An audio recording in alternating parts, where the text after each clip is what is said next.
नमस्कार। इतिहास के पन्नों से ली गई चुनिंदा कहानियों की वीडियोज की श्रृंखला में एक बार फिर आप सबका स्वागत है।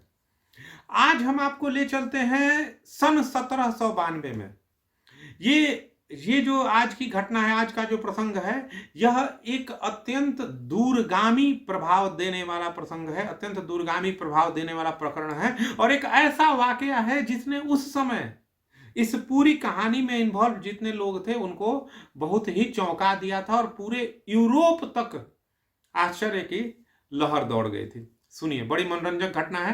हुआ क्या था, तो शुरू करते हैं इस तरह से कि 1792 ईस्वी में भारत में एक नई नई शक्ति के रूप में उभर रहे अंग्रेज और मैसूर के तत्कालीन राजा, तत्कालीन शासक टीपू सुल्तान के बीच तृतीय आंग्ल मैसूर युद्ध, मतलब एंग्लो मैसूर वार, थर्ड एंग्लो मैसूर वार हो रहा था। 1792 में फिर हुआ क्या कि टीपू की सेना ने अंग्रेजी सेना में कावस जी नाम का एक बैलगाड़ी चालक था। उस समय आज की तरह मोटर वाहन और ट्रक तो थे नहीं, बैलगाड़ी पर ही रसद ढोई जाती थी। बैलगाड़ियों का महत्वपूर्ण रोल हुआ करता था सेना में।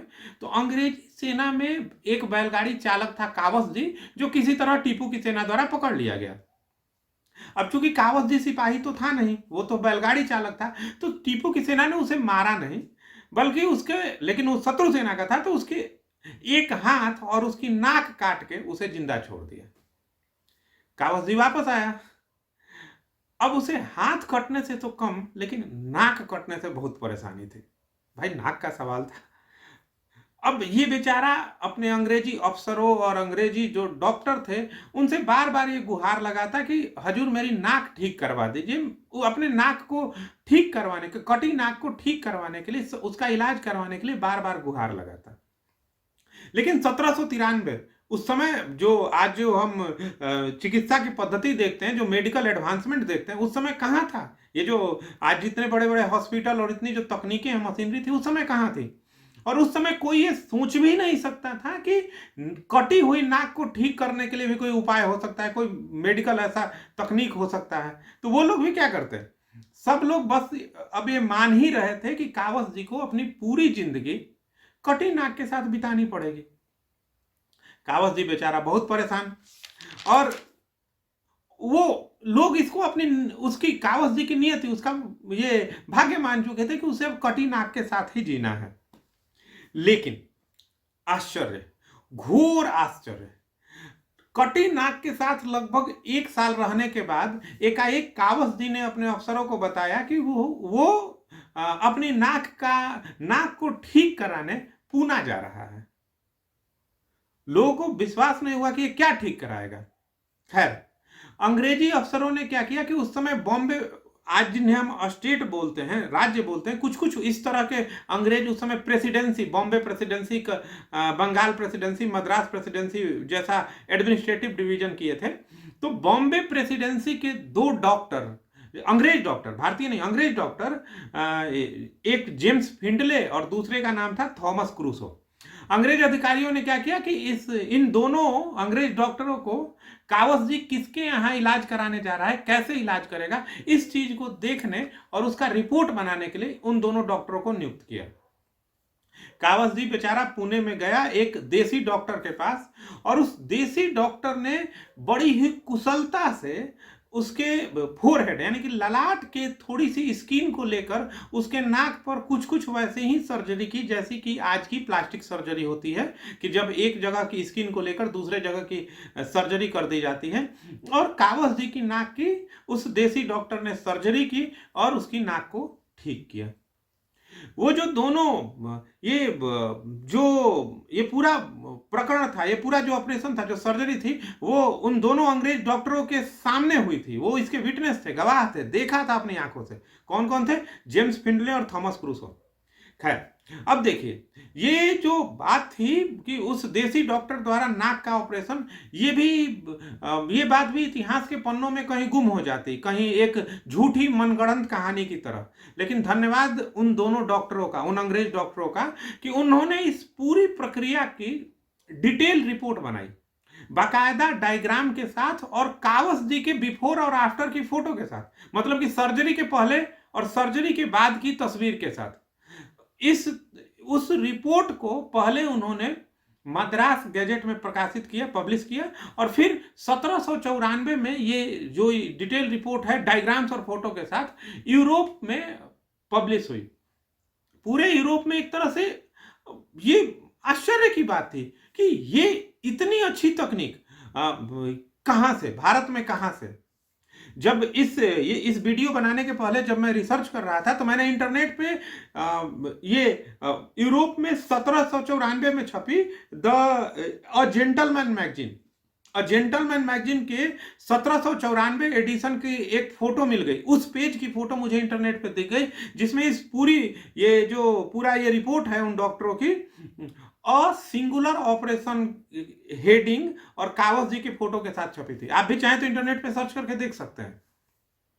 और उनकी इस रिपोर्ट के बेसिस पर ही यूरोप के मेडिकल जो चिकित्सकीय सर्कल था उसमें काफी ज्यादा उत्सुकता बढ़ी, और उन्हीं के लगभग कुछ प्लास्टिक सर्जरी की जो शुरुआत होती है या प्लास्टिक सर्जरी की जो मेडिकल टेक्नोलॉजी डेवलप होती है वो उसी रिपोर्ट के आधार पे यूरोप में विकसित हुई, और उसके विकास ने गति पकड़ ली। खैर, ये बात तो हो गई कि कहानी इतना तो हो गया कि 1793 में एक व्यक्ति की नाक 1792 के युद्ध में एक व्यक्ति की नाक कटी। उस नाक को मार्च 1793 में एक देसी डॉक्टर ने ऑपरेशन करके ठीक किया। 2 अंग्रेज डॉक्टरों ने जिन्होंने इस सर्जरी, इस पूरे प्रकरण को, इस प्रसंग को देखा था, उन लोगों ने इसकी रिपोर्ट, बाकायदा डिटेल रिपोर्ट बनाई, और वो रिपोर्ट यूरोप में पब्लिश हुई, और उसी के आधार पर यूरोप में आधुनिक प्लास्टिक सर्जरी के विकास ने गति पकड़ ली। ये तो एक बात हुई, लेकिन सवाल ये है कि वो व्यक्ति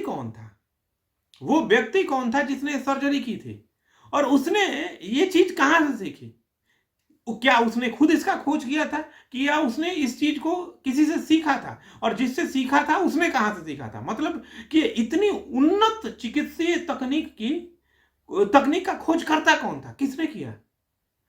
ये जो अंग्रेज भारत में शासन कर रहे थे, इस तर्क के आधार पर शासन कर रहे थे कि अनसिविलाइज्ड लोग हैं, भारतीय सभ्यता अनसिविलाइज्ड सभ्यता है, हम इसको सभ्य बनाने के लिए उतनी दूर से समुद्र पार से आए हैं और यहाँ शासन करने का हमारा हक बनता है। The white men's burden theory आपने पढ़ा होगा, जरा भी पढ़ते हैं।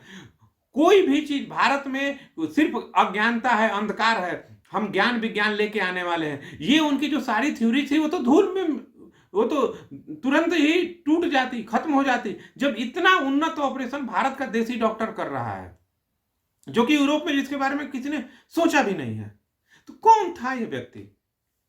जांच पड़ताल में पता चला कि ये जो देसी डॉक्टर या जो देसी व्यक्ति जिसने इसकी जिसने इस ऑपरेशन को किया था, वो वास्तव में कोई बड़ा डॉक्टर तो छोड़िए, कोई डॉक्टर ही नहीं थे।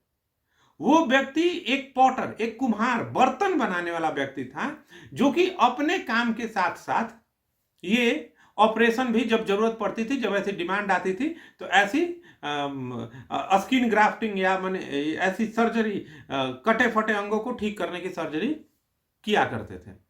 जब उनसे पूछा गया कि आपने कहां से सीखा, तो उसने बताया कि ये तो उसका हेरिडेटरी, माने वंशानुगत, परंपरागत ज्ञान है, जो उसने अपने पिता से, उन्होंने अपने से, इनकी वंश परंपरा में ये ज्ञान चला आ रहा है।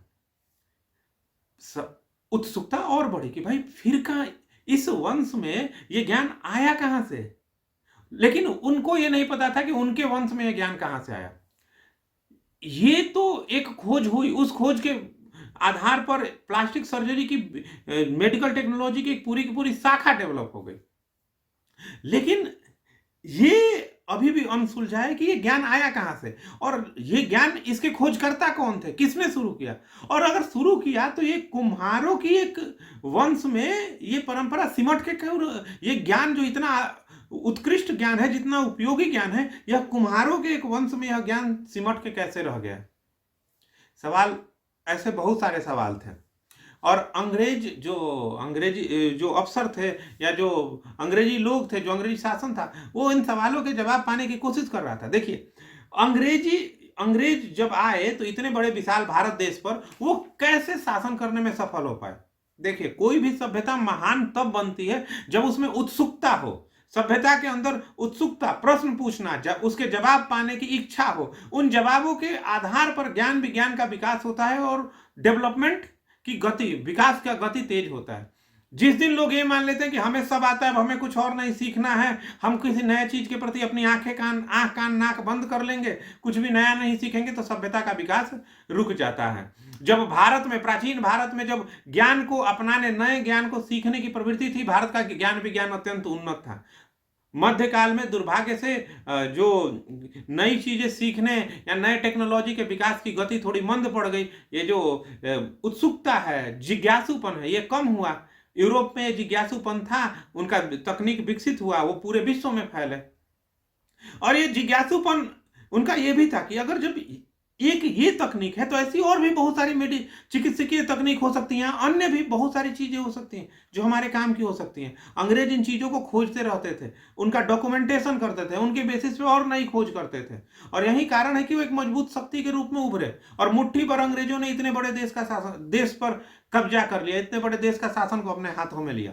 खैर, तो इस केस में उनकी खोज अभी यहीं पर रुक गई कि ये जो तकनीक है इस कुम्हार के वंश में कहां से आई, और इस तकनीक के खोजकर्ता कौन थे, और कितना ज्ञान है। ये जो डॉक्टर जिन्होंने इसका ऑपरेशन किया था, वो जो पॉटर, वो कुम्हार थे, वो इसके आगे कुछ बताने में असमर्थ थे, बस कि ये उनके वंश से आई है, और उनके वंश को कहां से मिली या अन्य क्या चीजें हैं वो ये नहीं बता पाए, और उनका नाम इतिहास में कहीं विशेष नहीं मिलता है। लेकिन कहानी यहीं खत्म नहीं होती। कहानी काफी आगे जाके पूरी की पूरी तब खुलती है कि ये तकनीक किसने खोजा, कहां से डेवलप हुआ।